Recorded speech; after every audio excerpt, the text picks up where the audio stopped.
Start किया, just confirm कर दो कि आप लोगों को रिकॉर्ड मिला, मतलब मैसेज मिला कि नहीं। हाँ सर, आगे। Okay sir. अच्छा, तो सर आज का class business and commercial knowledge, तो CA foundation level as well as CA entrance को भी पढ़ना पड़ता है। तो इसमें जो आज का जो बीसी का क्लास है, मतलब business and commercial knowledge class है, बिजनेस नॉलेज का, इस पे सर आज मैं आपको बिजनेस एनवायरनमेंट रिलेटेड बातें ऑलरेडी चल रहा था, business environment related matter already discuss हो रहा था। तो आज भी होगा, क्योंकि बिजनेस एनवायरनमेंट में मैंने आपको बस इतना बताया कि बिजनेस एनवायरनमेंट होता क्या है। फिर मैंने आपको ये बताया कि कौन टिक सकता है बिजनेस में, हाँ, सर्वाइवल ऑफ द फिटेस्ट, है ना, एंड एबिलिटी टू चेंज। तो ये चीज बताया था, बहुत इंटरेस्टिंग कॉन्सेप्ट था डार्विन का। आपको कुछ स्टैटिस्टिक्स भी दिया था मैंने लास्ट वीक कि एवरी ईयर पूरा देश में as well as through the world कितना करोड़ों बिजनेस आता है और कितना करोड़ों बिजनेस चला जाता है, बचता वेरी फ्यू। तब डेली लाखों के तादाद में बिजनेस आता है और लाखों के तादाद में बिजनेस खत्म भी हो जाते हैं। हार्डली 10-20 हजार बिजनेस वर्ल्ड वाइड टिक पाता है। So it's a very interesting statistics जो ग्लोबल पैरामीटर से पता चला है। तो सर आज क्या बताने वाले हैं? सर आज मैं आपको कुछ इंटरेस्टिंग फैक्ट, जैसे कि स्वॉट एनालिसिस के बारे में, स्ट्रेंथ, वीकनेस, अपॉर्चुनिटी, थ्रेट, मतलब एक इकोनॉमी जब चलता है, एक बिजनेस जब चलता है, तब उसमें क्या स्ट्रेंथ होता है कंट्री का या पर्टिकुलर बिजनेसमैन का, उसका वीकनेस क्या होता है, उसको क्या अपॉर्चुनिटी मिलता है, और उसको उसके सामने थ्रेट क्या होता है। ऐसा कुछ चीजें हैं, जैसे आपको एक केस स्टडीज में भी बहुत सारे मैं सोच के रखा। जैसे there are lots of business जो अपने आप को खराब सिचुएशन से भी बेहतर बनाए।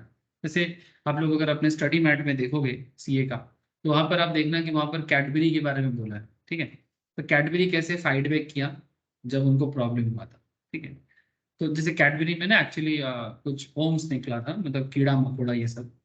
तो इसके कारण कैडबरी का मार्केट स्ट्रक्चर जो सेल था वो बहुत ज्यादा गिर गया था। उसके बाद कैडबरी इंडिविजुअल लेवल में, है ना, इंडिविजुअल लेवल में कैडबरी अपने आप को कैसे फाइट बैक किया। तो इसमें बिजनेस एनवायरनमेंट एनालिसिस का एक बहुत बड़ा रोल किया। देखो सर, बिजनेस चलाना या कंट्री चलाना इतना आसान बात नहीं होता, ठीक है। इसमें काफी सारा पेशेंस की जरूरत होता है, प्रॉपर पॉलिसी की जरूरत होता है, और उस पॉलिसी में एग्जीक्यूशन की जरूरत है। बात को समझे। जैसे आपको मैं एग्जाम्पल के लिए थोड़ा और बेहतर बात जो आजकल बहुत चर्चा में है, आप लोग शायद सुने होंगे पाकिस्तान इकोनॉमिक क्राइसिस के बारे में। पाकिस्तान का बिजनेस एनवायरनमेंट बहुत टर्मोइल जा रहा है, बहुत डामाडोल जा रहा है। इतना डामाडोल जा रहा है कि धीरे धीरे वो बहुत मुश्किल में फंस रहा है। अब आपके मन में चल रहा होगा, सर पाकिस्तान कहाँ से आ गया? सर पाकिस्तान, मतलब मैं कोई एंटी पाकिस्तानी तो नहीं हूँ, ठीक है, मुझे पाकिस्तान से कोई झगड़ा नहीं है। लेकिन पाकिस्तान का जो इकोनॉमिक क्राइसिस है, इससे बहुत सारे कंट्रीज कुछ सीख सकता है कि उनको अपने बिजनेस एनवायरनमेंट में अगर कुछ भी प्रॉब्लम है उसको सुधार लेना चाहिए। ऐसे इसके बारे में जैसे मैंने श्रीलंका के टाइम पे भी श्रीलंका का एग्जांपल यूज किया था, ठीक है। अभी पाकिस्तान बहुत चर्चा में है और ऐसे हमारे बहुत ही प्यारा पड़ोसी है ना, हमें बहुत प्यार करते हैं सर। हाँ, समझ ही रहे हो सर। तो जो भी हो, पड़ोसी है, अच्छा रहना चाहिए सबको, ह्यूमन बीइंग तो है सर सारे के सारे।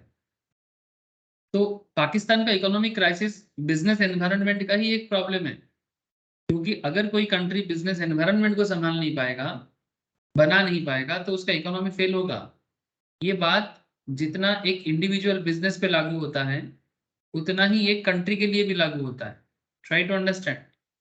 अब ये बात जितना जल्दी इंसान को समझ में आ जाए, या कंट्री या समाज व्यवस्था को समझ में आ जाए, बिजनेस बढ़िया चलेगा। और बिजनेस अच्छा चलता है तो नौकरी अच्छा मिलता है, नौकरी अच्छा मिलता है तो पॉकेट में पैसा होता है, जिंदगी खुशहाल होता है ना, अच्छा लिविंग स्टैंडर्ड होता है। Try to understand. तो मैंने लास्ट वीक आपको कैरेक्टरिस्टिक ऑफ बिजनेस एनवायरनमेंट समझाया था। According to Glueck and George के ऊपर मतलब बिजनेस फार्म किसके बेसिस में चलता है, सप्लायर, कस्टमर, कॉम्पिटिटर, गवर्नमेंट का रूल्स रेगुलेशंस, क्रेडिटर कैसे बिजनेस एनवायरनमेंट को संभालते हैं, ये सब बता रहा था। आज मैं आपको सोचा कि अगर थोड़ा सा मुझे समय मिले तो मैं आपको ज्यादा डिटेल्स नहीं, बट कम से कम इकोनॉमिक क्राइसिस क्यों हुआ है पाकिस्तान में, इसका हल्का सा आइडिया आपको मैं जरूर देना चाहूँ, ठीक है। पढ़ाते पढ़ाते पढ़ाते सर, ठीक है। पढ़ाते पढ़ाते देंगे। मतलब सिर्फ इकोनॉमिक क्राइसिस में वीडियो बनाने का मेरा मतलब करेंटली मतलब समय नहीं है, तो मैं शायद नहीं समय निकाल पाऊंगा, लेकिन आप लोगों की ज़रूरत के हिसाब से मैं आपको क्लास के अंदर ही बता दूंगा। आपको जानना चाहिए as a CA students, you must know कि एक कंपनी को क्राइसिस कैसे होता है, एक कंट्री का इकोनॉमिक क्राइसिस क्यों होता है। और वही तो बिजनेस कमर्शियल नॉलेज सब्जेक्ट का तो यही पर्पस है। ये जो आप बिजनेस एनवायरनमेंट या बीसी के पढ़ते हो सीए में या सीएस में, ठीक है, या सीएमए में, क्यों पढ़ते हो? क्या क्या जरूरत क्या है पढ़ने की? अगर आप इकोनॉमिक क्राइसिस को संभाल नहीं पाए, अगर आप अपनी कंपनी को प्रॉब्लम से बचा नहीं पाए, तो फिर क्या क्या जरूरत है आपको सीए बनने का? क्या जरूरत है आपको सीएस बनने का, सीएमए बनने का? You have to know this kind of things. ठीक है, और आगे जाके अगर आप गवर्नमेंट लेवल में सलाहकार बनते हो, एडवाइजर बनते हो, तब भी आपको बहुत बड़ा रोल प्ले संभालना होगा, बहुत बड़ा रोल होता है सर। सोसाइटी को डेवलप करने में सीएस सीएमए सीएस का क्या रोल प्ले है आप सोच भी नहीं सकते। लोग सिर्फ मतलब सैलरी सोचते हैं, कितना जॉब मिलेगा। सर जॉब और सैलरी के अलावा भी एक बहुत बड़ा चीज है, कितना बड़ा रिस्पॉन्सिबिलिटी उतना बड़ा पैसा। एक बात याद रखो, जितना बड़ा रिस्पॉन्सिबिलिटी संभाल पाओगे, जितना बड़ा प्रॉब्लम सॉल्व कर पाओगे, उतना बड़ा पैसा मिलता है। पैसा रिस्पॉन्सिबिलिटी के साथ आता है। छोटा रिस्पॉन्सिबिलिटी छोटा पैसा, बड़ा रिस्पॉन्सिबिलिटी बड़ा पैसा। क्या बात करते हो सर? सर कभी मैच कर लेना बात को समझने का, समझ जाओगे। जब जब हम लोग रिस्पॉन्सिबिलिटी से दूर भागेंगे उतना पैसा भी कमाएगा। ज्यादातर लोगों का टारगेट होता है कि पैसा कमाना, है ना, अच्छा जॉब किस में मिलेगा, अच्छा पैसा किस चीज में बन सकता है, ज्यादातर लोग वही सोचता है। लेकिन सिर्फ पैसा कमाना अगर मोटो है तो बहुत मुश्किल हो जाएगा सर। बड़ा रिस्पॉन्सिबिलिटी लेना अगर मोटो है तो पैसा उसके पीछे पीछे आ जाएगा। ठीक है, आपका शेयर भी देश मार्केट का वाला भी style sir ji, high risk high return. High risk high return, लेकिन यहाँ पर मैं हाई रिस्क के बारे में नहीं बोला, हाई रिस्पॉन्सिबिलिटी हाई रिटर्न। ठीक है, शेयर मार्केट में हाई रिस्क, वो भी हाई नॉलेज में हाई रिटर्न मिलता है। शेयर मार्केट में भी हाई नॉलेज में हाई रिटर्न मिलता है, हाई रिस्क में नहीं। रिस्क मतलब क्या, बिना समझे अगर तालाब तैरना नहीं आता तालाब में कूद जाओगे तो क्या होगा? ठीक है, ऐसा नहीं करना है। जैसे आप लोग अगर मेरा स्टेटस देखे होंगे तो उसमें आप देखे होंगे एक साधना ब्रॉडकास्ट कंपनी का फ्रॉड हुआ है।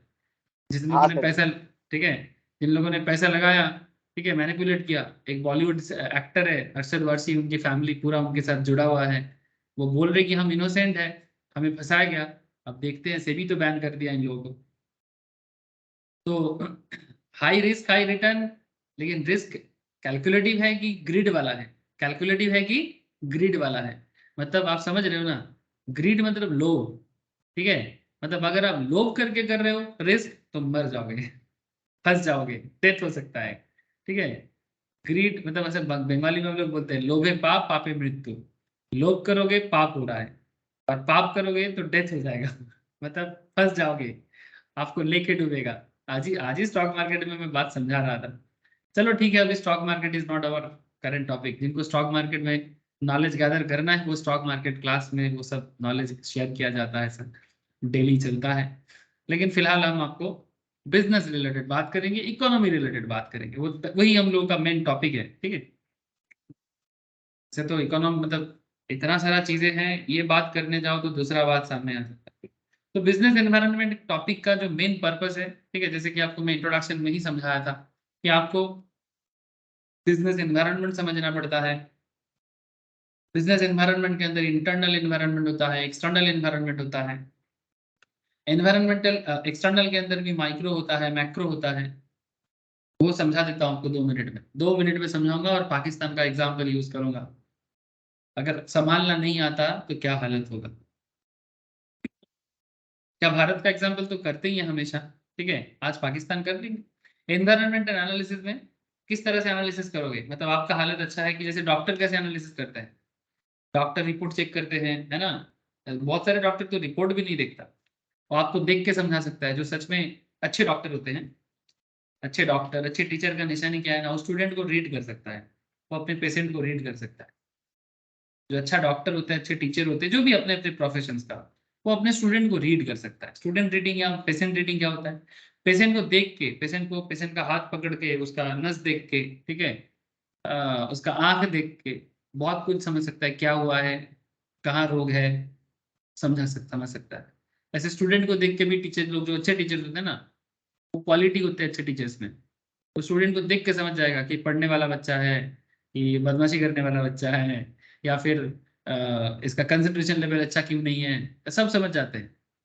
ठीक है, और कौन रिस्पॉन्सिबल बच्चा है सब समझ जाते हैं। तो देख के समझ जाएगा, बात करने का 2-4 बात करेगा समझ जाएगा। ठीक है, तो नॉर्मल बात है सर, यही होता है एनालिसिस। तो ये मैं आपको एक स्टूडेंट एनालिसिस का बात कर रहा हूँ, एक आपको डॉक्टर का पेशेंट एनालिसिस का बात कर रहा हूँ। अच्छे इंजीनियर क्या होता है, वो बिल्डिंग देख के बता सकता है कि बिल्डिंग में कहाँ प्रॉब्लम है कहाँ नहीं है। मिट्टी देख के बता सकता है कि इस मिट्टी में बिल्डिंग हो सकता है कि नहीं हो सकता, है ना। ग्राउंड देख के, मिट्टी हाथ में लेके बोल देगा। जो टॉप लेवल इंजीनियर्स होते हैं ना, मिट्टी को हाथ में लेके बोल देगा कि इसमें कितना बड़ा ब्रिज बन सकता है, कितना बड़ा ब्रिज नहीं बन सकता। जो अच्छे एग्रीकल्चरलिस्ट होते हैं, एग्रीकल्चरलिस्ट मतलब फार्मर्स, जो अच्छा फार्मर्स होते हैं वो किसी भी मिट्टी को हाथ में देख के समझ सकता है कि उस मिट्टी में कौन सा फसल अच्छा फलेगा। यही होता है एनालिसिस। स्टॉक मार्केट, ठीक है, स्टॉक मार्केट जिनको समझ में आता है वो स्टॉक मार्केट को अभी चल रहा था, समझा रहा था, ये टेक्निकल चार्ट्स है। ठीक है, टीसीएस का समझा रहा था, अदानी समझा रहा था। और स्टॉक देख के बता सकता है कि इस पे प्रॉब्लम है कि ये ठीक हो सकता है कि नहीं हो सकता। अब अगर एनालिसिस लेवल इसी तरह से काम करता है सर, तो हम लोग यहाँ पर कौन सा एनालिसिस करेंगे सर? हम लोग यहाँ पर पेस्टल एनालिसिस करेंगे। एनवायरनमेंट को एनालिसिस करना, कौन सा एनवायरनमेंट? इकोनॉमिक एनवायरनमेंट, मतलब बिजनेस एनवायरनमेंट। किस तरह का एनवायरनमेंट का एनालिसिस करेंगे? Business environment. क्या कंट्री बिजनेस करने लायक है या नहीं, उसके लिए पेस्ट एनालिसिस आता है। Strategic response to the environment, मतलब आप एनवायरनमेंट के साथ कैसे स्ट्रेटेजिकली रिस्पॉन्स लेते हो, इंटरनल रिस्पॉन्स कैसे लेते हो। हॉलिस्टिक, हॉलिस्टिक मतलब ओवरऑल, हॉलिस्टिक मतलब ओवरऑल कैसे रिस्पॉन्स करते हो। एनवायरनमेंट के साथ साथ रिस्पॉन्स करना पड़ता है ना। जैसे रिस्पॉन्स क्या होता है, मतलब रिस्पॉन्स इज लाइक, जैसे सिंपल बात है, नेचर हमें ऑक्सीजन देता है तो हम रिस्पॉन्स करते हैं कि हाँ हम ऑक्सीजन ले लेंगे, काइंड ऑफ है। तो एनवायरनमेंट अगर आपको खराब चीजें बताते हैं तो आप उसको सुनना चाहिए, आपको समझना चाहिए। एनवायरनमेंट आपको अच्छा बता रहा है तो आप उसको यूटिलाइज करना चाहिए। आपको आगे बताते हैं सर, ये strategic response to the environment क्या होता है। सर बोलो, ये बात तो मैंने आपको इंट्रोडक्शन लेक्चर में भी बोला था इस क्लास का, फिर से एक बार याद दिलाया। बातें समझ में आ रहा है? हाँ सुबीर, शिवास, बोलो। Yes sir. हाँ sir. Okay sir, I hope कि सबको समझ में आ रहा है। तो मैंने लास्ट दिन ये भी बताया था कि कैरेक्टरिस्टिक ऑफ बिजनेस एनवायरनमेंट क्या होता है, इसमें भी काफी सारे एग्जांपल्स लिया था। फिर मैंने आपको एनवायरनमेंटल के अंदर जो एक्सचेंज चलता है, ठीक है, ये कैसे रिसोर्सेज ट्रांसफर होता है, ठीक है, कैसे एनवायरनमेंट, इस एनवायरनमेंट का पार्ट क्या है। एनवायरनमेंट दोनों चारों तरफ एनवायरनमेंट है, जिधर देखो एनवायरनमेंट, जिधर देखो एनवायरनमेंट। नेचुरल, है ना, एनवायरनमेंट बहुत तरह का हो सकता है, नेचुरल, पॉलिटिकल, सोशल, बहुत सारे का एनवायरनमेंट कॉन्सेप्ट होता है। टेस्ट एनालिसिस में बताते हैं आपको। ठीक है, economical and influence and power. सबसे बड़ा चीज, अगर बिजनेस बनाना है तो रिसोर्स का एक्सचेंज होना जरूरी है और इंफॉर्मेशन का एक्सचेंज होना जरूरी है। मतलब आपको जो पता है आप मुझे दो, मुझे जो पता है आप लो। आपके पास जो रिसोर्सेस हैं वो मुझे दे दो, मेरे पास जो रिसोर्सेस है आप ले लो। या नेचर के पास जो रिसोर्सेस है वो नेचर हमें देता है, हम उसको कुछ चीजें फिनिश गुड्स में बदलते हैं, फिर उस चीज से बिजनेस बनता है। तो very unique concept, very unique cycle sir. जिस यूनिक साइकिल के ऊपर बेस करके पूरा बिजनेस एनवायरनमेंट चलता है। लेकिन जहां पर ये कॉन्सेप्ट फेलियर हो जाते हैं, जहां पर इस कॉन्सेप्ट के ऊपर पाबंदी लग जाता है, मैनिपुलेशन चल जाता है, फ्रॉडुलेंट एक्टिविटी होता है, या फिर सिंपल बोले तो चीट होता है, ये पूरा सिस्टम फेलियर हो जाता है। चीटिंग समझते हो, करप्शन। कुछ गंदे लोग, कुछ गंदे लोग और उनके विचार और उनका सोच जबरदस्ती लोगों पे थोपना, जबरदस्ती लोगों की जिंदगी में, इकोनॉमी के डिसीजन मेकिंग में प्रॉब्लम क्रिएट करना, एक कंट्री को खत्म कर सकता है, खत्म कर सकता है। You can't imagine. मैं समझाता हूँ आपको, अगर प्रॉपर इंफॉर्मेशन का क्लैरिटी ना हो, प्रॉपर रिसोर्स का क्लैरिटी ना हो, बिजनेस मुश्किल में आ सकता है। देखो सर, दुनिया में बहुत सारी चीज डेटा है, any data having commercial importance, जो भी डेटा है उसका अगर कमर्शियल इंपॉर्टेंस है तो वो इंफॉर्मेशन है। जैसे change in government law for new vehicles engine, जैसे आपको पता है अभी कुछ साल पहले गवर्नमेंट ने व्हीकल इंजन पे डिसीजन लिया कि पुराना इंजन मॉडल जो है उसको छोड़कर न्यू इंजन मॉडल पे हम लोग जाएंगे जिसमें पॉल्यूशन कम होता है। तो गवर्नमेंट ने डिसीजन लिया इंजन व्हीकल इंजन मॉडल के ऊपर। एक बिस्कुट मैन्युफैक्चरर के लिए इस इंजन मॉडल का कॉन्सेप्ट एक इंफॉर्मेशन नहीं है। हेलो, रिसोर्स नहीं। लेकिन ये मतलब बेसिकली मैं कहना ये चाहता हूँ कि एक बिस्किट बनाने वाले लोगों के लिए व्हीकल इंजन का लॉ को चेंज का जो कॉन्सेप्ट है, ये जो उनके लिए एक डेटा है, इंफॉर्मेशन नहीं। लेकिन ऑटोमोबाइल मैन्युफैक्चरर जो गाड़ी बनाते हैं उनके लिए एक बहुत बड़ा इंफॉर्मेशन है। तो मार्केट में, समाज में ऑलवेज इंफॉर्मेशन घूमता रहता है। अब कौन सा इंफॉर्मेशन किसके लिए काम का है और कौन सा चीज किसके लिए सिंपल एक डेटा है, ये भी डिपेंड करता है मार्केट में। ठीक है, तो कौन सा चीज आपके लिए जरूरी है, कौन सा चीज किसी और के लिए जरूरी है, ये तो आपको समय के साथ साथ ही समझ में आएगा। ठीक है, जैसे इसको बोलते हैं एक्सचेंज ऑफ रिसोर्सेस। जैसे यहाँ पर मैं आपको थोड़ा सा बता रहा हूँ कि ये जो एक्सचेंज ऑफ रिसोर्सेस और एक्सचेंज ऑफ इन्फॉर्मेशन है, इसका क्या कॉन्सेप्ट है। बात को ध्यान से समझना सर। जैसे मैं आपको रिसोर्सेज के ऊपर क्या बता रहा हूँ, एक्सचेंज ऑफ इन्फॉर्मेशन क्या है, आप पहले ये बात भी समझ लो। तो organisation scan the external environment, scan करते हैं। एनवायरनमेंट का दोनों पार्ट है, किसी भी चीज का दो पार्ट ऑलवेज होता है, एक एक्सटर्नल और एक internal. External environment, internal environment के अंदर क्या आता है मैं आपको आगे आगे ऐसे डिटेल्स बता दूंगा। फिर भी अगर आपको थोड़ा जल्दी जानना है तो जान लो।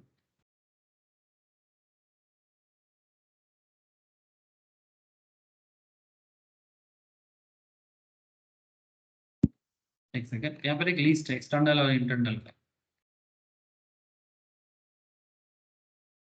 दिखाता हूँ।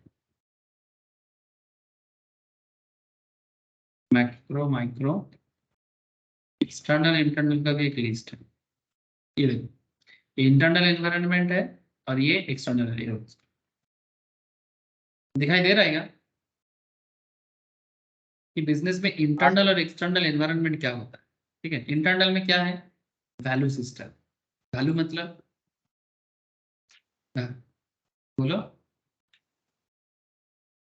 कि कौन वैल्यू सा वैल्यू का मतलब, बात, प्रोडक्ट वैल्यू। वैल्यू तो मतलब सर, ये तो ओपनिंग स्टॉक सा लग रहा है। हाँ ओपनिंग स्टॉक सा लग रहा है, वैल्यू सिस्टम मतलब जो वैल्यू उसमें ऑलरेडी होगा, नहीं सर, ऐसा कुछ। वो नहीं सर, वो वैल्यू नहीं। ये वैल्यू सिस्टम का मतलब होता है कि आप जिस देश में रहते हो, जिस समाज में रहते हो, वहाँ का लोग जिस मोरल वैल्यूज के ऊपर बेस करके चलता है, एक दूसरे के प्रति सहानुभूति, करुणा, प्रेम, दिस काइंड ऑफ वैल्यूज। एक समाज में अगर वैल्यूज नहीं है तो वैल्यूज वर्ड नहीं सुनते हो, जिसको हम लोग बंगाली में बोलते हैं मूल्यबोध। मूल्यबोध इन द सेंस, मूल्यबोध इन द सेंस मतलब कहना ये चाहता हूँ कि हर चीज का कदर होना चाहिए। नेचर का कदर होना चाहिए, इंसान का कदर होना चाहिए। एक दूसरे से जलना नहीं, एक दूसरे को प्यार करना है। बिजनेस एनवायरनमेंट उसी तरह से चलता है। वैल्यू सिस्टम से जो कंपनी बड़ा होता है ना, वो अपने एम्प्लॉय का कदर करता है। कुछ कुछ एम्प्लॉयर ऐसे होते हैं जो कदर नहीं करते, उनको लगता है कि मेरे लिए उनका चलता है। एक एक एक एक छोटा सोच वाला ऑर्गेनाइजेशन सर, एक बड़ा सोच वाला ऑर्गेनाइजेशन, दोनों का फर्क क्या है। जो बड़ा सोच वाला ऑर्गेनाइजेशन होते हैं वो अपने एम्प्लॉय को, अपने कर्मचारी है वो, इज एन एम्प्लॉय, बट एक बात है, वो ये नहीं सोचता कि एम्प्लॉय को मैं चला रहा हूँ। वो ऐसा सोचता है कि एम्प्लॉय है तो हम हैं, एम्प्लॉय नहीं तो हम नहीं। इसको बोलते हैं वैल्यू करना, हर चीज का कदर करना। अगर मानो आपने एक बिजनेस ओपन किया और वहां पर दो बंदे को जॉब दिया, तो आप ऐसे नहीं कर सकते कि भाई हम तुमको पैसा देते हैं बोल के तुम्हारा चलता है। ये नहीं, इक्वल फीलिंग्स होना चाहिए। जैसे उसको ये फीलिंग्स होना चाहिए कि आपके कारण उसका चलता है, तो आपको भी ये फीलिंग्स होना चाहिए उसके कारण आपका चलता है। एक दूसरे का कदर करना, that is called value system. जो सोसाइटी, जो सिस्टम ये वैल्यू सिस्टम को नहीं समझता, वो दुकान, वो शॉप, वो बिजनेस चल जाएगा जरूरत के हिसाब से, बट कभी उस लेवल तक नहीं जा पाएगा। इसको बोलते हैं कदर कर। आप जिस नेचर में रहते हो, जिस प्रकृति में रहते हो, आपके आसपास का जो प्रकृति है, उसको बचाओ, उसका कदर करो। आप देखना वो प्रकृति आपको क्या रिटर्न देगा। हम लोग जो टूरिस्ट स्पॉट जहां घूमने जाते हैं, क्या वहां का बिल्डिंग देखने जाते हैं? हेलो। वहां तो सर नेचर वगैरह देखने होते हैं। नेचर देखने जाते हैं। ऐसे तो पूरा पूरा दुनिया ही नेचुरली गिफ्टेड है। कहीं पहाड़ है तो कहीं समुंदर, कहीं नदी है तो कहीं मरुभूमि। मरुभूमि में पेड़ नहीं है फिर भी सुंदर है। समुंदर में पानी पीने लायक नहीं है फिर भी सुंदर है। नदी में बाढ़ आता है फिर भी सुंदर है। लेकिन अगर हम नेचर को ही खत्म कर देते हैं और सिर्फ हर जगह को काट के अपने रहने के लिए लग्जरी घर बना लेते हैं, तो वो उसका वैल्यू नहीं रहेगा सर। आप अपने लग्जरी के लिए, अपनी खुशी के लिए, अपने सुख के लिए पेड़ पौधा जहां मर्जी काटते रहते हो। और अगर काटते भी हो जरूरत के हिसाब से, बदले लगाते नहीं हो, तो क्या होगा? एक पेड़ काटने पे 4 पेड़ लगाने का प्रावधान है। कितना लोग करता है? जिधर देखो काट काट के घर बना दिया। ठीक है, घर बनना जरूरी है, लेकिन नेचर को खत्म करके नहीं, नेचर को साथ में लेते हुए चलना है। हम अकेले थोड़ी जी पाएंगे, बिना पेड़ का कैसे जी सकते हैं सर? विदाउट ट्रीज क्या ह्यूमन बींग जी पाएगा? नहीं जी सकता। बिना नेचर का कुछ भी संभव नहीं है। हर चीज का कदर होना चाहिए। अब कोई बोलेगा सर इसको क्या भगवान प्रेम बोलते हैं? मैं तो इसी को भगवान प्रेम मानता हूं। आपको भगवान के सामने झुकना नहीं है, कुछ नहीं करना है। आप अपने जो भी चीजें हैं आपके सामने, जो इंसान है, जो जानवर है, ठीक है, पशु प्राणी जो भी है, सबको जीने का अधिकार है। सर इसका मतलब क्या मांस मछली खाना छोड़ दे? ये अपना अपना ओपिनियन है। पेड़ पौधा काटना छोड़ दे, सर वो तो एक नॉर्मल बात है। लेकिन आपको ये फीलिंग्स होना चाहिए। वैल्यू का मतलब क्या? फीलिंग्स होना चाहिए, तब जाके एक बेहतर सिस्टम बनता है। ये चीज जिस दिन रियलाइज कर पाओगे, उस दिन एक सुंदर सा दुनिया बनाने का सोच रख पाओगे। ठीक है, वैल्यू सिस्टम। अब हम लोग यहाँ पर सिर्फ ह्यूमन वैल्यूज के बारे में बात कर रहे हैं, but natural values is also there. ठीक है, चलो ठीक है, उतना डिटेल्स में नहीं जाते। आपका एक मिशन होना चाहिए, आपका ऑब्जेक्टिव होना चाहिए। बिना मिशन का, बिना ऑब्जेक्टिव का कहाँ पहुंचोगे भाई? किधर जाना चाहते? कुछ तो अब सोच होना चाहिए। पढ़ रहे हैं, क्यों पढ़ रहे हो? क्या पढ़ रहे हो? क्या करना है? कहाँ करके क्या करोगे? सवाल ही नहीं करते। पढ़ रहे हैं, कोर्स कर रहे हैं, क्या कोर्स? ये करके जॉब मिलेगा। चलो फिर भी ठीक है, एक ऑब्जेक्टिव है, जॉब मिलेगा। कई लोग तो ऐसे हैं, पढ़ रहे हैं, क्यों पता नहीं, पढ़ रहे हैं, पढ़ना पड़ता है। सोशल स्टेटस है आज के डेट में। अगर किसी के पास एमबीए का डिग्री नहीं है, तो लोग क्या कहेगा? अच्छा अच्छा बीवी नहीं मिलेगा, अच्छा शादी नहीं हो पाएगा। ये कोई ऑब्जेक्टिव नहीं है। प्रॉपर मिशन, प्रॉपर ऑब्जेक्टिव, जो आपका एजुकेशन को बनाता है। Organisational structure, corporate culture, proper culture. आजकल कॉर्पोरेट कल्चर मतलब क्या? कॉर्पोरेट में बड़े बड़े जो कॉर्पोरेट हब है, अगर आप देखोगे वहां पर जो सही कॉर्पोरेट कल्चर चलाते हैं उनके बारे में नहीं बोल रहा हूँ। जो कॉर्पोरेट कल्चर के नाम पे धब्बा बन चुका है, कॉर्पोरेट कल्चर का नाम दे दिया कि वीकेंड आने पे पार्टी, दारू पीना, ये सब कॉर्पोरेट कल्चर का पार्ट बन गया। That is not a corporate culture. Corporate culture का मतलब होता है कि ऑर्गेनाइजेशंस को डेवलप करने के लिए उनके अंदर जो भी लोग, जो भी मेंबर उनके साथ जुड़े हुए हैं, सबके अंदर एक प्रॉपर वैल्यू सिस्टम के साथ ऑर्गेनाइजेशंस को आगे लेके चलना। टाटा, बिरला, अंबानी जो भी बना है, इसी तरह से बना है। तो प्रॉपर कल्चर, कॉर्पोरेट कल्चर मतलब सारा दिन काम करो और मतलब गलत नशा करो, ये कॉर्पोरेट कल्चर नहीं है। क्वालिटी ह्यूमन रिसोर्स, जिसके अंदर स्किल्स हो, नॉलेज हो, तभी कुछ हो सकता है। जिस देश में, जिस स्टेट में, जिस समाज में क्वालिटी ह्यूमन रिसोर्स नहीं है, प्रॉपर नॉलेजेबल रिसोर्स नहीं है, वो कंट्री, स्टेट को डेवलप होने में समय लगेगा। पाकिस्तान का ये वन ऑफ द रीजन है क्राइसिस का। बताता हूँ क्या प्रॉब्लम हुआ है पाकिस्तान में। देखो, बहुत सारा एंगल है, बट एक दो angle: value system, mission objective, organisational structure, corporate culture, मैं आपको ये चारों 4-5 पॉइंट्स है। Labour unions, physical resources and technological capabilities, ये सभी इंटरनल एनवायरनमेंट का पार्ट है। एक्सटर्नल में क्या आता है? ये समाज के अंदर का बात है, बिजनेस के अंदर की बात है, कंपनी के अंदर की बात है, देश के अंदर की बात है। सर तो फिर बाहर का क्या? सर माइक्रो एंड एक्सटर्नल में दो पार्ट होता है, एक माइक्रो एक मैक्रो। जो ऑर्गेनाइजेशन, कस्टमर, जो आपके मतलब जैसे आपका कस्टमर क्या है, आपको बिजनेस को चलाते हैं। हेलो, आपका बिजनेस है, बट क्या आपका कस्टमर आपका बिजनेस के अंदर का पार्ट है कि बाहर का पार्ट है? कस्टमर के सर बिना फिर एक्सटर्नल बिजनेस होगा। चलेगा नहीं। कस्टमर के बिना बिजनेस नहीं चलेगा, यस दैट्स ट्रू, बट मैं कहना ये चाहता हूँ कि क्या वो आपके बिजनेस के अंदर का पार्ट है कि बाहर का पार्ट है? नो सर, नहीं बाहर सर, वो तो बाहर का ही है। ऑब्वियसली बाहर का है। आपका जो कंपनी है, क्या उस कंपनी का पार्ट है? वो नहीं है। आपका कॉम्पिटिटर मतलब होंडा और हुंडई, पेप्सी, कोक, वो भी माइक्रो एनवायरनमेंट का पार्ट है, एक्सटर्नल पार्टी। मार्केट, मार्केट आपके हाथ में नहीं है, वो बाहर का है। लेकिन आपके बिजनेस को दोनों इन्फ्लुएंस करता है, internal environment as well as external environment.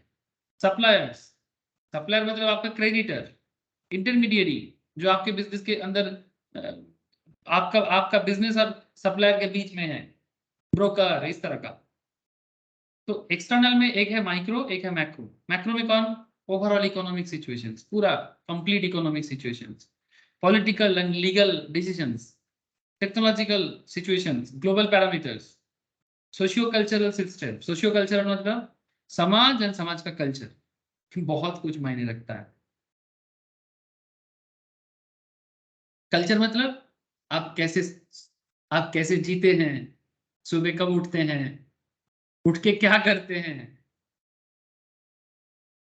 सारा दिन आपका काम क्या है। सोशल कल्चर का एक कॉन्सेप्ट आपको बताता हूँ, आपको कुछ पॉइंट बताऊंगा, आपको समझ में आएगा सर ये सब क्यों मायने रखता है बिजनेस एनवायरनमेंट के लिए।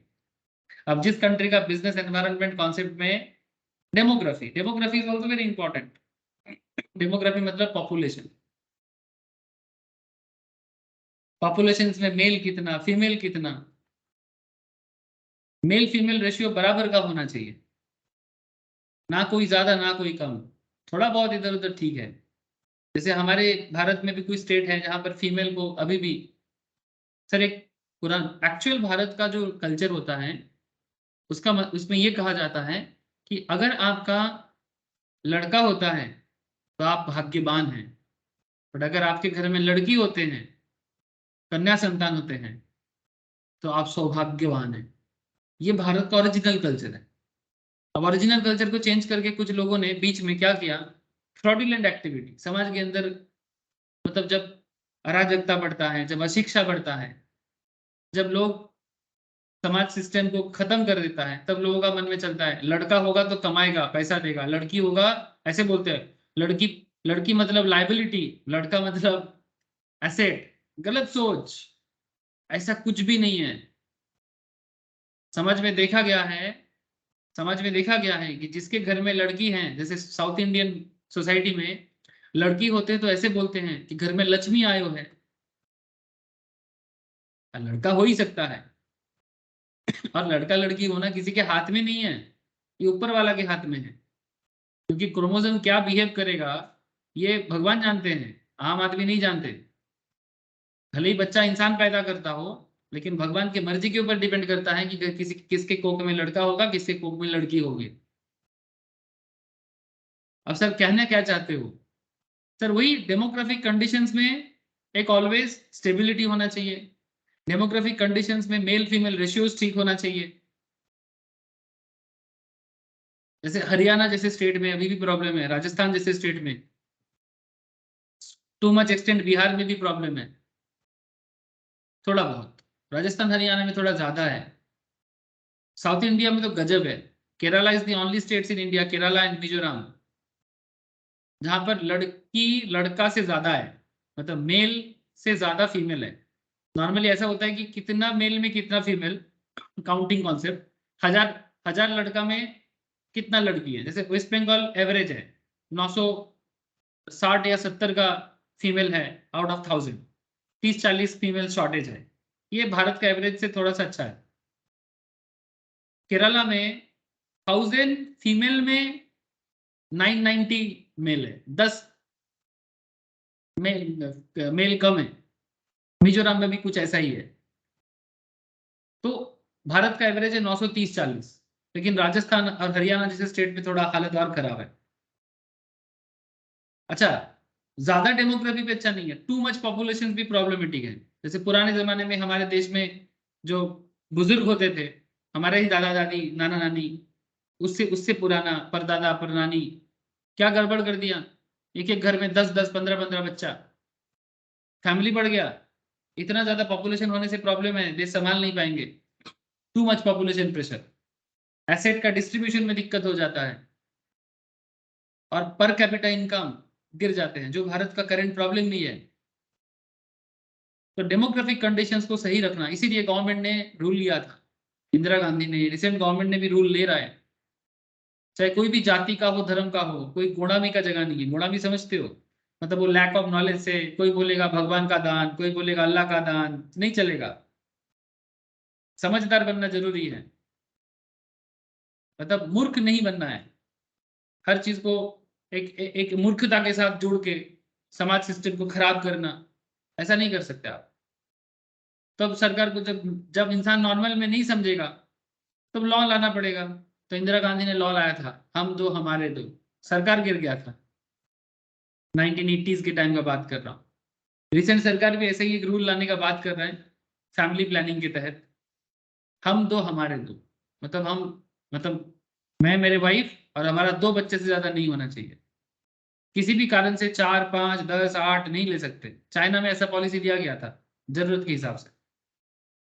सो पॉइंट इज व्हाट सर, हर एक चीज, internal external matter, business level को इफेक्ट करता है। अगर इस हर एक चीज को अगर आप प्रूफ मांगते हो, मैं आपको अभी प्रूफ देता हूँ। ये जो भी मैं आपको बिजनेस एनवायरनमेंट में micro macro and internal concept को समझाया है, इसका मैं प्रूफ भी दे सकता हूँ। और इस प्रूफ का अगर मैं डिस्कस करूँ, आपको पाकिस्तान से डिस्कशन कर सकता हूँ। सर कैसे, पाकिस्तान से कैसे प्रूव करोगे? जैसे मैं आपको एक पॉइंट बता रहा था, जैसे मैं आपको एक पॉइंट बता रहा था कि quality human resources, quality human resources, मैंने आपको एक पॉइंट बताया socio cultural effect, political legal effect, ठीक है। इस तरह का कुछ पॉइंट मैंने आपको बोला। तो जैसे एक पहले ले लेते हैं क्वालिटी ह्यूमन रिसोर्सेज। ये पाकिस्तान इकोनॉमिक क्राइसिस का one of the big problem है। अब क्या प्रॉब्लम है पाकिस्तान में? अब पहले तो आप इतना जान लो, पाकिस्तान के पास इतना डॉलर का कमी हो गया है, जिसको फॉरेक्स रिजर्व बोलते हैं, जो पाकिस्तान के पास हार्डली, ये एकदम रिसेंट डेटा है, हार्डली $3 बिलियन है उसके पास, जिससे जोर से जोर और 3 हफ्ते का इंपोर्ट हो सकता है। Hardly 3 weeks, 3 weeks. इन्फ्लेशन 24% पहुंच चुका है, महंगाई 24%, मतलब हर चीज का दाम, मतलब स्काई रॉकेटिंग हो रहा है। जो आज 100 में बिक रहा है, वो वो मतलब नेक्स्ट ईयर आते आते 125 हो जाएगा, इस तरह से बढ़ता जाएगा। पाकिस्तान का जो डॉलर के अगेंस्ट की रुपी का वैल्यूएशन है, वो 32% में गिर चुका है। मतलब डॉलर का दाम ज्यादा हो जाने से और किसी भी कंट्री का होम करेंसी कम हो जाने से वैल्यूएशन में प्रॉब्लम ये होता है कि आप इंपोर्ट में बहुत मुश्किल पड़ जाओगे। जैसे मैं आपको एग्जांपल देता हूँ, बहुत सिंपल सा कॉन्सेप्ट है कि कंट्री का इकोनॉमी गिरने का क्या सिचुएशंस होता है। जैसे डॉलर टू इंडियन रुपीज, ध्यान से सुनना। करेंटली इंडियन रुपी का वैल्यू चल रहा है $82.241 इक्वल्स टू। सो अगर हम इंटरनेशनल मार्केट से तेल खरीदते हैं ना, और तेल अगर मानो डॉलर के हिसाब से वैल्यूएशन हो रहा है, तो अगर हमें, एक सिंपल एग्जांपल ले रहा हूँ, से फॉर एग्जांपल आप 100 लीटर या 1000 लीटर आप पेट्रोल परचेस कर रहे हो, तो 1000 लीटर पेट्रोल के लिए आपको कितना पे करना पड़ेगा? 82.24। क्या आपको ये हिसाब समझ में आ रहा है सर? प्लीज टेल मी, थोड़ा बताइएगा। लेकिन अगर मानो आपके पास, ये जो यहाँ पर जो पॉइंट बोला कि पाकिस्तान का जो डॉलर का वैल्यू है, मतलब रुपी का वैल्यू है, पाकिस्तान रुपी का वैल्यू 32% में डॉलर के हिसाब से गिर गया लास्ट 12 महीने में। अब मैं आपको पाकिस्तान का दिखा रहा हूँ, dollar to Pakistan rupee, sir almost 300 छू रहा है। 278.93 पाकिस्तान रुपी एक डॉलर का वैल्यू है। इसका मतलब अगर 1000 लीटर पेट्रोल पाकिस्तान को मार्केट से, फॉरेन मार्केट से लेना पड़ता है, क्योंकि पेट्रोल डीजल नहीं मिलता है उनके कंट्री पे भी, हमारे जैसे ही हालत है, क्योंकि पाकिस्तान भारत का ही हिस्सा था, झगड़ा करके अलग हो गया, ठीक है। तो 1000 इंटू 279, भारत को जिसके लिए 82,000 खर्चा करना पड़ेगा, पाकिस्तान को वहां पर 2,79,000 खर्चा करना पड़ेगा।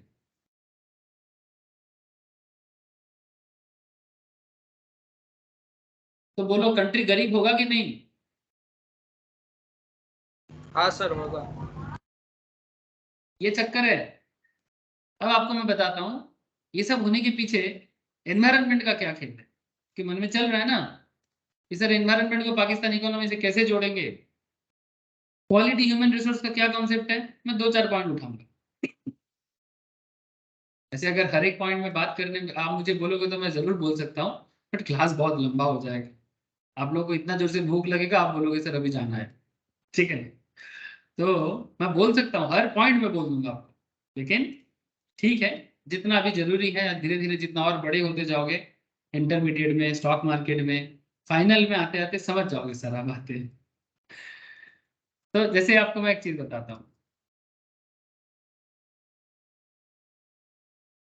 जैसे पाकिस्तान ने रिसेंटली क्वालिटी ह्यूमन रिसोर्स के कारण क्या प्रॉब्लम में पड़ा है। आपको पता है पाकिस्तान एक रोड बनाया है चाइना के हेल्प से, China Belt Road Initiative programme. ये बेल्ट रोड क्या है, इसको बोलते हैं पाकिस्तान चाइना इकोनॉमिक कॉरिडोर के नाम से भी जाना जाता है। मैं आपको बताता हूँ, पाकिस्तान चाइना इकोनॉमिक कॉरिडोर, मैं आपको मैप में दिखाऊंगा तो आपको थोड़ा सा समझ में आ जाएगा। ये जो आपको मैं दिखा रहा हूँ, ये इमेज से दिखा रहा हूँ, ठीक है। ये आप देख पा रहे sir, just look at this, you will understand. ये हमारा कश्मीर है सर, ये हमारा कश्मीर का जो हिस्सा पाकिस्तान ने हड़प के रखा है, ये वाला पीओके। अब उसके ऊपर उस पार है चाइना, मतलब जो तिब्बत का पार्ट है चाइना, ठीक है। अब चाइना यहां से लेके पीओके होके एक इस्लामाबाद होके एक रास्ता बनाया है, बहुत बड़ा रास्ता, जो पूरा मतलब, अब इसको चाइना क्यों बनाया, क्योंकि चाइना चाइना को कुछ प्रॉब्लम है, स्ट्रेटेजिक प्रॉब्लम है। मैं आपको बताता हूँ क्या स्ट्रेटेजिक प्रॉब्लम है। सर बहुत सारा बात ना एनवायरनमेंट को समझने के लिए नॉलेज में होना चाहिए। अब आपको इसलिए जियोग्राफी का भी नॉलेज होना चाहिए। सर कहाँ से लाए अभी जियोग्राफी का नॉलेज? सर बेसिक नॉलेज जो आपने पढ़ा बचपन में, उसी को थोड़ा डेवलप करते जाओ, एनफ है। सर चाइना किधर है? सर यहाँ पर है चाइना। अगर चाइना, अच्छा आपको पता है चाइना मैन्युफैक्चरिंग में बहुत अच्छा है, दुनिया का भी सबसे बेस्ट मैन्युफैक्चरिंग हब है चाइना। अब हमारे फोन लैपटॉप जो भी हम लोग खरीदते हैं ज्यादातर चाइना में बनता है। आपको पता है अब चाइना दुनिया में बहुत सारे देशों में एक्सपोर्ट करता है, जैसे अफ्रीकन नेशंस, पाकिस्तान को खुद। अब चाइना क्या चाह रहा है, देखो चाइना जब एक्सपोर्ट करेगा तो उसको कैसे एक्सपोर्ट करना पड़ता है, ऐसे समुंदर करके इस तरह से दूसरे कंट्रीज के बीच से जाके इस तरह से एक्सपोर्ट करना पड़ता है। हेलो, लेकिन चाइना क्या चाहता है, ये हिस्सा उसका है ना, ये चाइना है, वो पाकिस्तान का ये जो पीओ के पार्ट है, जो पाकिस्तान हमसे लेके रखा है जबरदस्ती, भारत चाहे तो ले सकता है, लेकिन जस्ट इंटरनेशनल पीस के कारण और ह्यूमन राइट्स या नॉर्मल लोगों का दिक्कत के कारण भारत चुप है, ठीक है। चाहे तो भारत कभी भी ले सकता है, लेकिन करेंटली कुछ इंटरनेशनल इश्यूज के कारण भारत चुप है। अब ये जो रास्ता पाकिस्तान में चाइना बना रहा है, इसमें पाकिस्तान का चाइना का सुविधा क्या है बोलो तो? रूट कितना शॉर्ट हो गया? उसका ट्रेड आसान हो जाएगा सर। बहुत आसान। तो अब चाइना और भी तो और भी मतलब और भी पावरफुल हो जाएगा। और हाँ, पावरफुल हो धंधे में जाएगा। मालिक रहेगा। अब देखो सर, किसी दूसरे के कंट्री में चाइना अगर कोई रूट बनाएगा तो एसेट तो उस कंट्री का होगा, चाइना का तो नहीं होगा।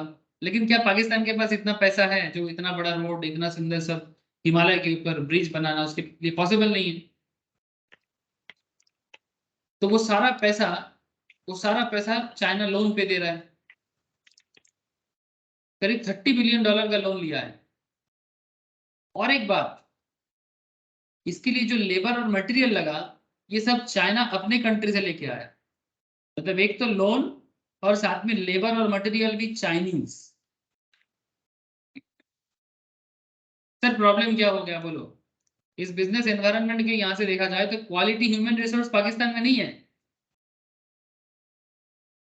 मतलब जो रोड बनाने का काम पे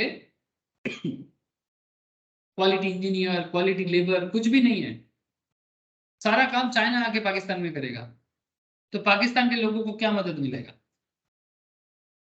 ना तनख्वाह, ना कुछ सैलरी, भी नहीं ना मिलेगा। कुछ भी नहीं मिलेगा। सिर्फ रास्ता बनेगा और बदले में बाद में चाइना जब ट्रेड करेगा पाकिस्तान को कुछ पैसा देगा। तो लोकल लोगों को कोई मदद हुआ क्या?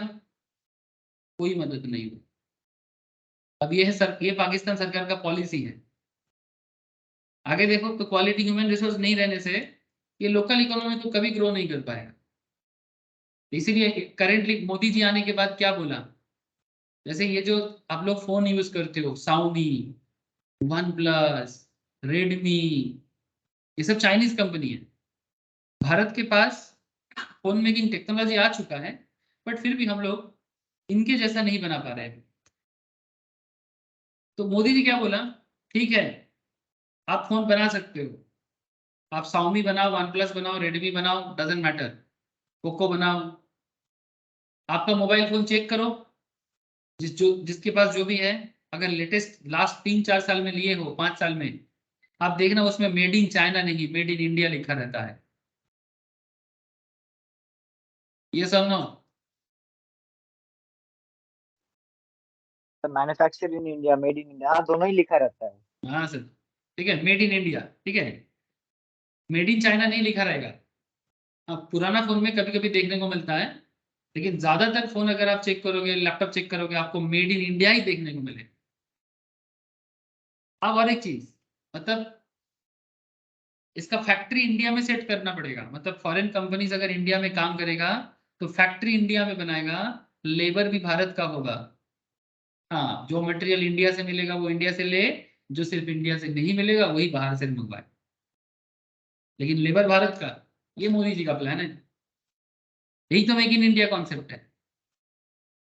और इसमें Xiaomi का जो प्लांट है ना, वो सबसे पहले किया ऑटोमोबाइल से, मतलब स्मार्टफोन कैटेगरी में Xiaomi सबसे पहले इंडिया में प्लांट बनाया, और लेबर भी भारत का। तो लोकल इकोनॉमी इसको बेनिफिट लिया है। लेकिन पाकिस्तान में इतना बुद्धि नहीं है लोगों का। मतलब जो सरकार है उनका बुद्धि उस लेवल का नहीं है सर। और भी चीज दिखाता हूँ आपको, पागल हो जाओगे। ये जो प्रॉब्लम है ना, इसको यूएस ने 2019 में बोला था।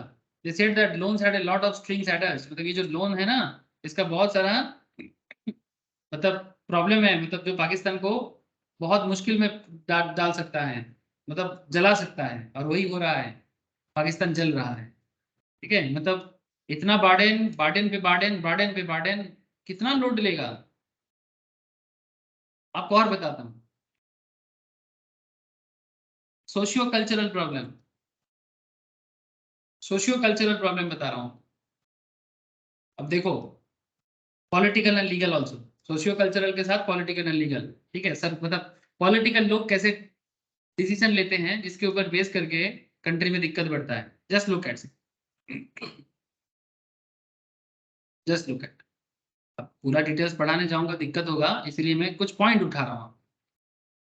आप बोलोगे तो मैं आपको शेयर कर दूंगा, आप घर में बैठे बैठे पूरा रिपोर्ट पढ़ लेना। जैसे ये अपना इमरान खान साहब है ना, इसने एक गजब का डिसीजन लिया था। 7 बिलियन इकोनॉमी, एक सेकंड,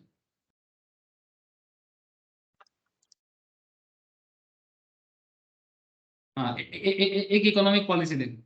आप सोचोगे ना, पागल हो जाओगे देख के। ठीक है, जैसे पेट्रोल का प्रॉब्लम तो आपको मैं बताया, फॉरेक्स रिजर्व का।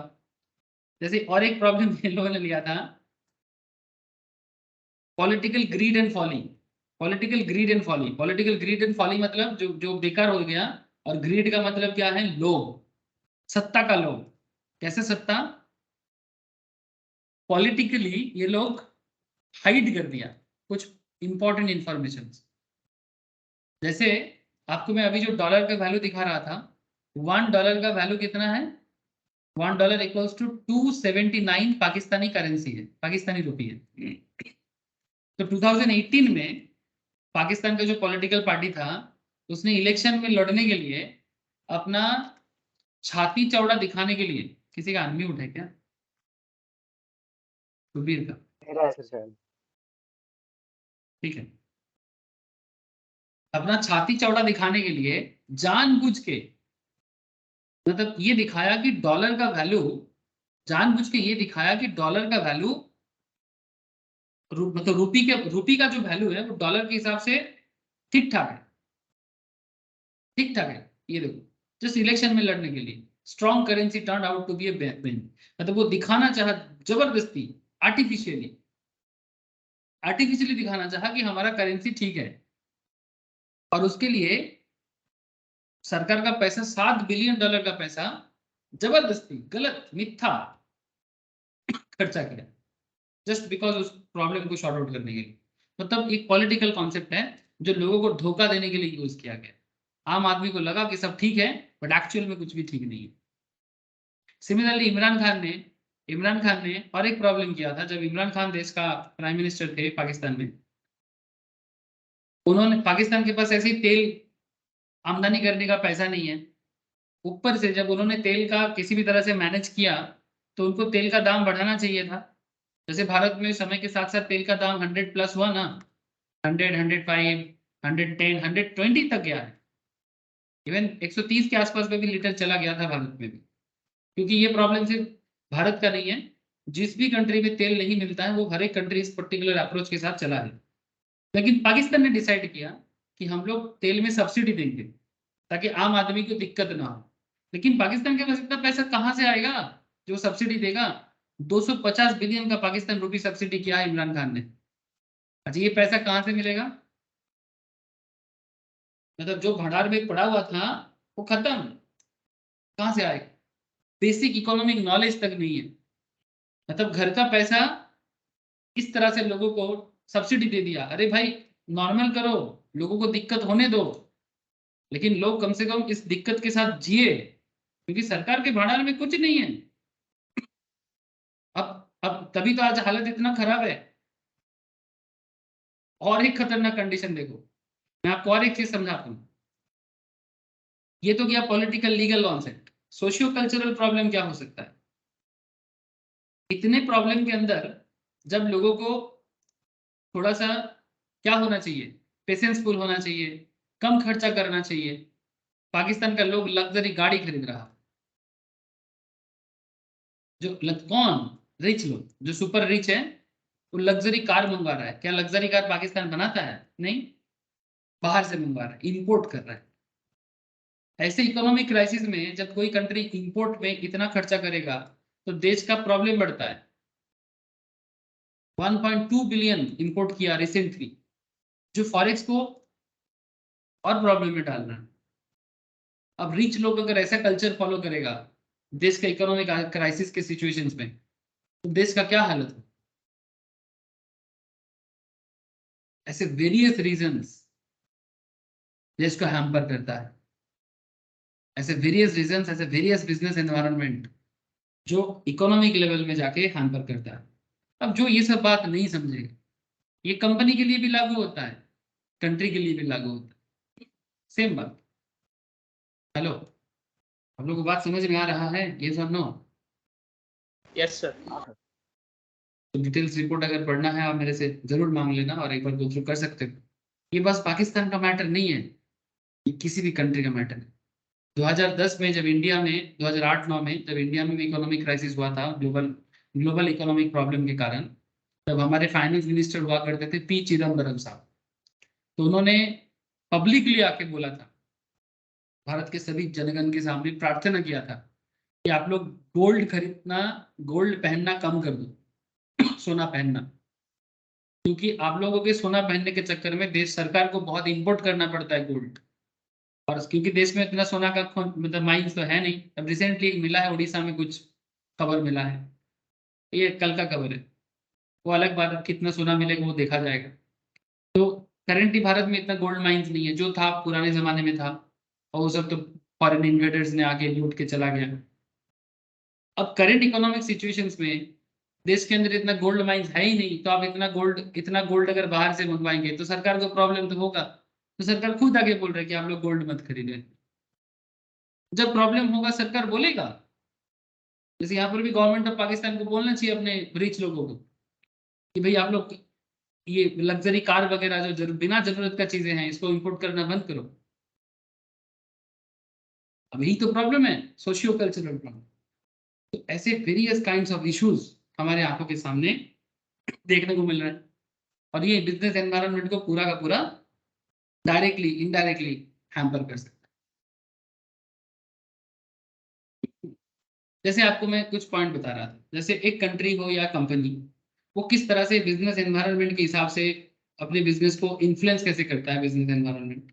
जैसे फाइट बैक सिचुएशन, जैसे कैडबरी का आपके कहाँ पर दिख रहा है, कैडबरी में जो प्रॉब्लम हुआ था, कैडबरी में क्या प्रॉब्लम हुआ था, कैडबरी में एक्चुअली देखो कैडबरी का सिचुएशन हुआ था, complaints received across India of worms in chocolates for few years back, quality of the product become questionable. ऐसा problem not just Cadbury, Maggi के साथ भी हुआ था ना सर।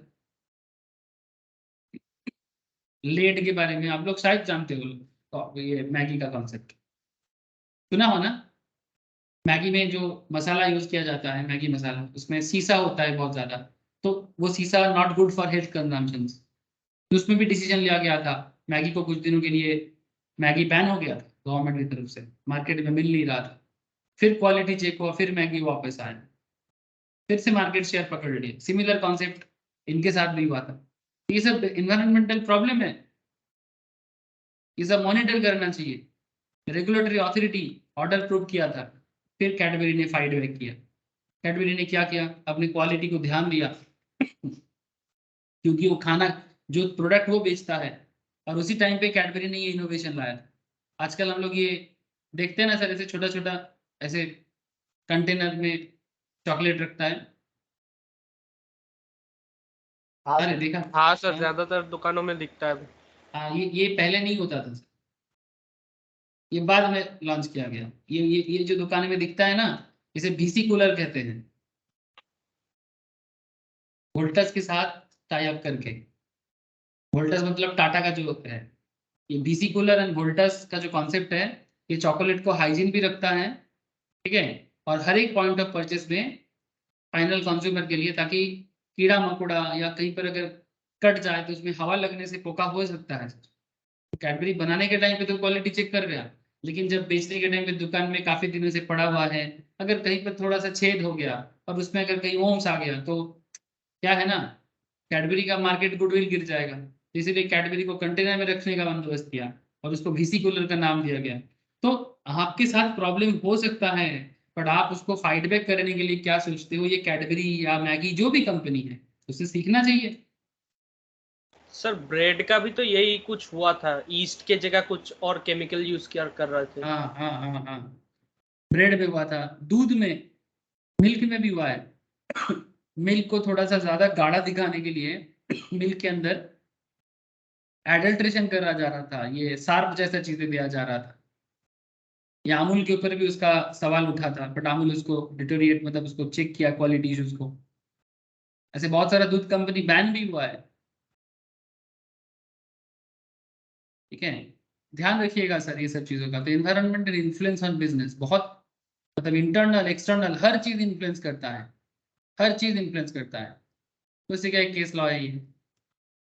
तो क्या लेसन लर्न हुआ, रिस्पेक्ट द कंप्लेन, इसी को तो वैल्यू सिस्टम बोलते हैं। मतलब अगर आप कंप्लेन को रिस्पेक्ट नहीं दोगे, मतलब लोग बोल रहे हैं कि कैडबरी में कीड़ा है, पर आप बोलोगे नहीं हमारा कंपनी अच्छा प्रोडक्ट बनाता है, हो ही नहीं सकता।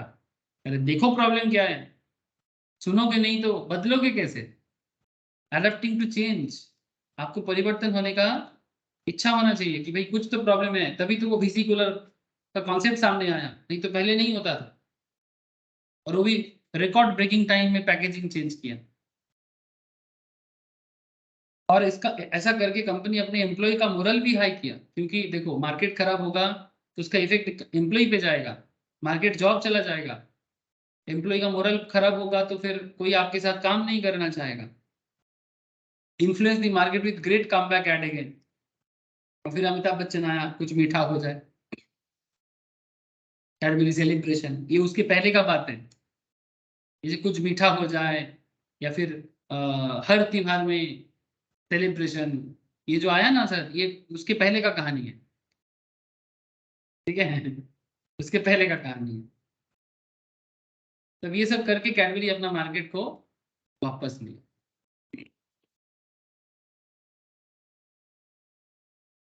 I hope you understand sir. Environment and influence कितना तरह का हो सकता है, उसको अंडरस्टैंड करने का कुछ फ्रेमवर्क है। अगर मानो कल आप किसी कंपनी में एज ए मैनेजर, या फिर इकोनॉमी में आपको कोई दायित्व मिलता है गवर्नमेंट की तरफ से भी, तो आप किस तरह से अपना इकोनॉमी सिचुएशंस को किसी दूसरे कंट्री के साथ कंपेयर करके, या किसी दूसरे कंपनी के साथ कंपेयर करके कैसे ठीक करोगे। सपोज आपको असाइनमेंट मिला है, एक माइंड मैप बनाओ और बताओ कि आप कोको कोला में जॉब मिला आपको, तो आप ये कॉन्सेप्ट बताओ कि कोको कोला का एक्सटर्नल और इंटरनल क्या क्या एनवायरमेंटल इश्यूज हैं जिसके साथ कोको कोला जैसे कंपनी को मैनेज मैनेज करना होगा या लड़ना होगा।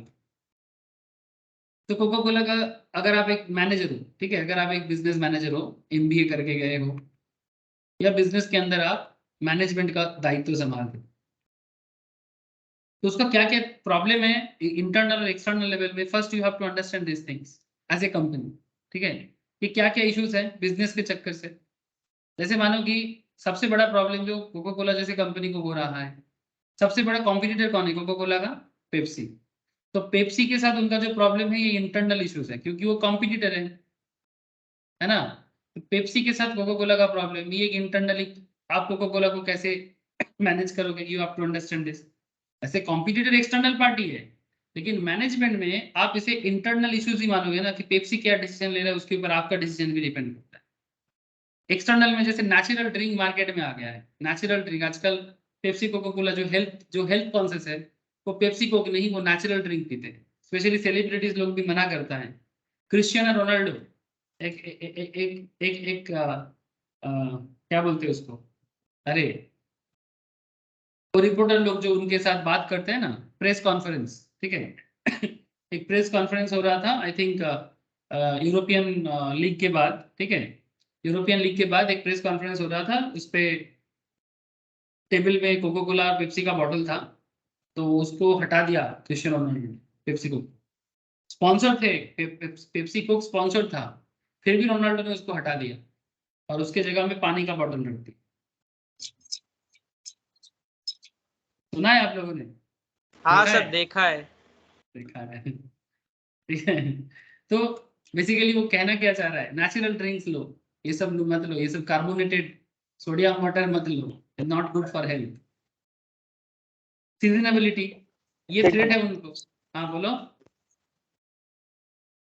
यस, कुछ कहना है शिवास, बोल।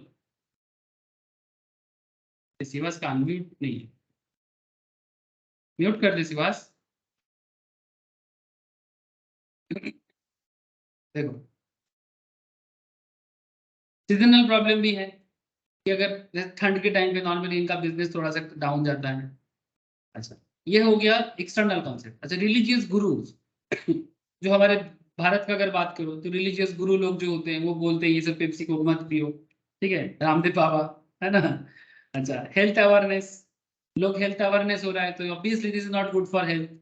तो कोको कोला का बिजनेस में एक्सटर्नल इश्यूज ये सब हो सकता है। इंटरनल, पेप्सी क्या कर रहा है, पैकेजिंग में क्या प्रॉब्लम है, स्कीम प्रमोशंस कैसे करना है, डिस्ट्रीब्यूशन नेटवर्क कैसे बिल्डअप करना है, ये इंटरनल है। तो आपको internal as well as external दोनों प्रॉब्लम के साथ बिजनेस को डेवलप करना है। सिमिलरली ये कंपनी का मैटर है, आप अगर आप किसी कंट्री के बिजनेस को दायित्व ले रहे हो, कंट्री का मैनेजमेंट कर रहे हो, तो उस पर भी आपको इसी तरह से करना पड़ेगा। तो ये होता है सर एनवायरमेंटल फ्रेमवर्क जो इन्फ्लुएंस करता है बिजनेस डिसीजन मेकिंग। कंपोनेंट्स आपको मैं समझा दिया, इंटरनल एक्सटर्नल, एग्जाम्पल के साथ बताया। और हर एक कंट्री को या बिजनेस को स्वॉट एनालिसिस करना चाहिए। सर व्हाट इज स्वॉट एनालिसिस? स्वॉट एनालिसिस क्या है sir? Strength, weakness, opportunity and threat. Strength, weakness, opportunity and threat. Sir आप अपने स्ट्रेंथ पे काम करो। इसमें एक चीज याद रखना, स्ट्रेंथ एंड वीकनेस आपका माइक्रो एनवायरनमेंट का पार्ट है और अपॉर्चुनिटी एंड थ्रेट आपका मैक्रो एनवायरनमेंट का पार्ट है। मतलब जैसे स्ट्रेंथ वीकनेस आपका माइक्रो एनवायरनमेंट है, मतलब इंटरनल कॉन्सेप्ट है जो day to day business functioning को टैकल करता है, वो माइक्रो है। जिसमें स्ट्रेंथ है आपका, वीकनेस है आपका, मतलब आपको क्या आता है, आप क्या बना पाते हो, आपका स्ट्रेंथ क्या है, आप टेक्नोलॉजी में अच्छे हो, आप एग्रीकल्चर में अच्छे हो, आप इंडस्ट्रियल कॉन्सेप्ट में अच्छे हो, आपका ह्यूमन स्किल्स एग्रीकल्चर में अच्छा है, आपका ह्यूमन स्किल्स टेक्नोलॉजी पे अच्छा है, आपका ह्यूमन स्किल्स सर्विस में अच्छा है। आप देखो आपका स्ट्रेंथ क्या है, उसी हिसाब से आपको, इवन आप इंडिविजुअल लेवल पे भी स्ट्रेंथ पे ध्यान दो और अपनी वीकनेस को कम करने का सोचो, तो जाके आप अपने बिजनेस को समझ पाओगे, प्रॉब्लम को समझ पाओगे। आपके सामने अपॉर्चुनिटी क्या है, वो आपका मैक्रो पार्ट है जो ओवरऑल बिजनेस का डायरेक्शन को संभालेगा। फर्म आगे किधर जाएगा, बिजनेस किधर जाएगा, कंट्री किधर जाएगा, मतलब इसका ऑब्जेक्टिव क्या है, कैसे बिजनेस लेवल सेटअप करेगा। तो उसके ऊपर देखो कि मार्केट में अपॉर्चुनिटी क्या है। अगर अगर मैं इंडिया का बात करूँ, इंडिया के पास अभी, अगर मैं इंडियन बिजनेस मतलब इंडियन गवर्नमेंट का जो बिजनेस एबिलिटी है उसके बारे में अगर मैं 2 मिनट बात करूँ, आपको एक आइडिया देता हूँ। जैसे इंडिया, जैसे मोदी जी बार बार बोल रहे हैं मेक इन इंडिया, ठीक है, और मोदी जी ने ये चीज करके दिखाया। ये आपका एक भारत अभी डिफेंस प्रोडक्ट जो है ना, डिफेंस प्रोडक्ट मैन्युफैक्चर कर रहा है। भारत बाहर से खरीदते भी हैं, पर भारत का क्वालिटी प्रोडक्ट, जैसे कि हम लोग मिसाइल सेल कर रहे हैं, आपको पता है, ये भारत जैसे देश जो हार्डली 70-75 साल आजाद हुआ है, लास्ट 200-300 साल का कॉलोनी होने के बाद, अभी फिलीपींस को रिसेंटली हम लोग ने अग्नि मिसाइल जैसे चीजें, म्यांमार को डिफेंस का प्रोडक्ट, थाईलैंड, वियतनाम को, इवन अफ्रीकन नेशंस को हम लोग बेच रहे हैं। तो इंडिया भी कर सकता है, not just Russia, France, USA, European countries, India can also. पहले भी करते थे, बीच में थोड़ा गड़बड़ हो गया, अब फिर से आ रहे हैं लाइन पे। तो कहने का मतलब है, व्हाट इज योर अपॉर्चुनिटी, देखो अपॉर्चुनिटी के हिसाब से काम करो। अच्छा थ्रेड भी है क्या? हाँ बिल्कुल थ्रेड हो सकता है, थ्रेड भी हो सकता है। There are lots of threads, international threads है, मार्केट स्ट्रक्चर थ्रेड है, पैसा का मैटर है, बहुत सारे थ्रेड हो सकता है। पैसा का कमी, कैपिटल की कमी, प्रॉपर ह्यूमन रिसोर्स की कमी। जैसे भारत का, जैसे देखो ना, इंडिया में मोबाइल मार्केट इतना बड़ा है, लैपटॉप मार्केट, टेक्नोलॉजिकल प्रोडक्ट का मार्केट इतना बड़ा है, फिर भी हमारे पास क्वालिटी रिसोर्स अभी तक नहीं बना। अब ये थ्रेड है हमारे लिए, प्रॉब्लम है, हम लोग धीरे धीरे शॉर्ट आउट कर रहे हैं इसको, एजुकेशन सिस्टम में बदलाव ला रहे हैं, सिलेबस में बदलाव ला रहे हैं, अब धीरे धीरे चेंज हो जाएगा। लेकिन थ्रेड तो संभालना पड़ेगा, whatever thread in front of you is coming, you have to control that, आपको करना पड़ेगा। So that is how micro and macro environment SWOT analysis को टैकल करता है। Strength, weakness, opportunity, threat. तो क्या कहता है, स्ट्रेंथ को यूज करो, वीकनेस को मिनिमाइज करो, अपॉर्चुनिटी को कैपिटलाइज करो एंड थ्रेट को न्यूट्रलाइज करो। न्यूट्रलाइज मतलब थ्रेट को बंद, मतलब थ्रेट तो खत्म नहीं कर सकते, बट जिस हालत में थ्रेट है उसको थोड़ा कम किया जा सकता है। यस और नो? हाँ सर। Yes sir. सर एक लास्ट कॉन्सेप्ट है, दैट इज टेस्टल एनालिसिस। ऑलरेडी मैंने इसके ऊपर बहुत सारा चर्चा कर दिया, क्योंकि आपने इतना सारा जो मैं आपको पाकिस्तान इकोनॉमिक के बारे में बोला, आपको समझ में आ ही गया है। टेस्टल का मतलब क्या है? पॉलिटिकल, टेक्नोलॉजिकल, सॉरी ऐसे बोलो, political, economic, social, PEST, technological, legal, environmental, completely known as testing. किसी भी कंट्री हो या इंडिविजुअल बिजनेस या कंपनी या ऑर्गेनाइजेशन, अगर बिजनेस को डेवलप करना है तो पॉलिटिकल एनालिसिस मतलब पेस्टल एनालिसिस करना जरूरी है, बहुत जरूरी है। सिंपल बात है, पॉलिटिकल फिगर क्या सोच रहे हैं। आप जिस स्टेट में हो, ममता दीदी बिहार में हो तो नीतीश जी, कैसे पॉलिटिकल एनवायरनमेंट आपके लिए रखा है। ऑब्वियसली ये प्रॉब्लम करता है, अच्छा भी करता है, प्रॉब्लम भी करता है। ऐसे रिसेंटली भारत का अगर सबसे ग्रोइंग कोई स्टेट है जिसमें पॉलिटिकल सिनारियोस बिजनेस के लिए डेवलप किया है, वो है आंध्र प्रदेश। जगन रेड्डी, गजब का, जगन मोहन रेड्डी गजब का डेवलपमेंट किया है। इतना सा छोटा सा स्टेट में, मतलब बहुत छोटा भी नहीं, 6 के आसपास एयरपोर्ट बना दिया, मतलब सोशल स्ट्रक्चर में वाटर बहुत सारे हैं उनके पास, उसको यूज कर रहा है। 10 सी पोर्ट बना लिया और भी 4 सी पोर्ट बन रहा है। मतलब सोच सकते हो स्किल्ड वर्कफोर्स किस तरह से आंध्र प्रदेश, मतलब जिसमें वाइजैक है, विजयवाड़ा है, बड़े बड़े शहर भी है, डेवलप कर रहा है। लेकिन एक जमाने में आंध्र प्रदेश मतलब लोग सोचता था labour class, labour class, but अभी आंध्र प्रदेश लेबर क्लास से ऑफिशियल क्लास बन गया सब। इससे कहते हैं पॉलिटिकल इफर्ट। उसके साथ साथ इकोनॉमिक में price, savings, level of disposable income, मतलब लोगों के पास जितना सरप्लस पैसा होगा उतना वहां का लोगों का इनकम बढ़ेगा। इनकम बढ़ने से लिविंग स्टैंडर्ड बढ़ेगा, लिविंग स्टैंडर्ड बढ़ने से क्वालिटी बढ़ेगा। हर चीज में डेवलपमेंट, सोशल स्ट्रक्चर, आपको क्या बताओ इसमें, एक बार गो थ्रू कर लेना। Legal, environmental, you all understand, क्योंकि मैंने पाकिस्तान का जो डिस्कशंस आपके साथ हल्का किया, आपको उसी से ये सारा पॉइंट क्लियर हो गया। बिजनेस डेवलप करना है, ये सारा मैटर डेवलप करना। पेस्टल मैट्रिक्स देख लो, ये मैट्रिक्स जरूर देखना। मतलब क्या क्या चीजें बिजनेस के लिए, पॉलिटिकल स्टेबिलिटी चाहिए, political principles and ideology business के हित में होना चाहिए, इकोनॉमी के हित में होना चाहिए। Current and future taxation policies, ये भी पाकिस्तान ने प्रॉब्लम की, टैक्सेशन पॉलिसी प्रॉपरली नहीं किया। जब तेल में टैक्स बढ़ा के पब्लिक पे टैक्स लगाना चाहिए था तब नहीं किया। अब करेगा तो, अगर अब तो करना ही पड़ेगा, अब तो मर जाएगा।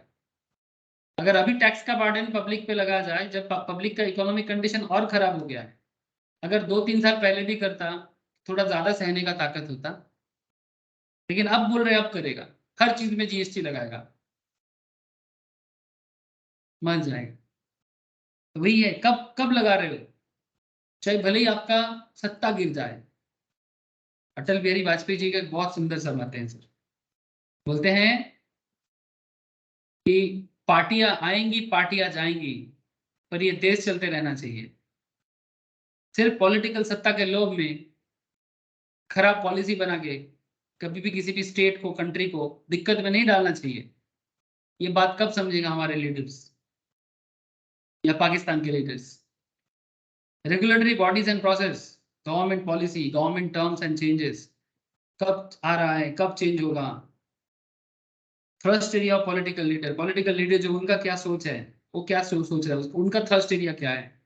Economic situation and trend, market trend analysis, specific industry factors, customer and user drivers, internet exchange trades, inflation and unemployment, strength of consumer spending मायने रखता है। सोशल एंड टेक्नोलॉजिकल में lifestyle trend, demography, consumer attitude, brand, company, consumer buying pattern, ethnic, religious factor, media views and perceptions, legal में हर तरह का law, business and corporate law, employment law, competition law, health safety law, international law, regional law, local, environment में environmental hazards, मतलब natural level में environmental law कितना काम कर रहा है, energy consumptions, waste disposal, गंदगी जो है उसको डिस्पोज कैसे करते हैं, हर चीज मायने रखता है। टेक्नोलॉजी पे भी, innovation potential, technology access, intellectual property, everything, इसको बोलते हैं पेस्टल मैट्रिक्स। याद रहेगा पेस्टल मैट्रिक्स क्या रे। याद करना पड़ेगा सर। हाँ सर, थोड़ा पढ़ के लिख लिख के याद करना पड़ेगा। अगर एक बार अच्छे से पढ़ लेते हो और यहाँ से बिजनेस एनवायरनमेंट रिलेटेड क्वेश्चंस भी सॉल्व कर लेते हो, करीब 50 के आसपास सवाल है, MCQ टाइप ऑफ एग्जाम के लिए बढ़िया है सर। नॉलेज के साथ अगर पढ़ोगे एग्जाम में सीसीके से 50 में 50 मार्क्स ला देगा, मतलब पूरा 100% जो जितना परसेंटेज मार्क्स है पूरा ला सकते हो। बहुत इजी पेपर है, और सबसे बड़ा चीज एग्जाम वाइज इजी पेपर है, और उससे भी बड़ा चीज सब्जेक्ट बड़ा इंटरेस्टिंग भी है, और आपका अपकमिंग नॉलेज को भी बहुत ग्रोथ करता है। तो क्वेश्चन पढ़ लेना, अगर कोई डाउट है तो मुझे पूछ लेना, ठीक है।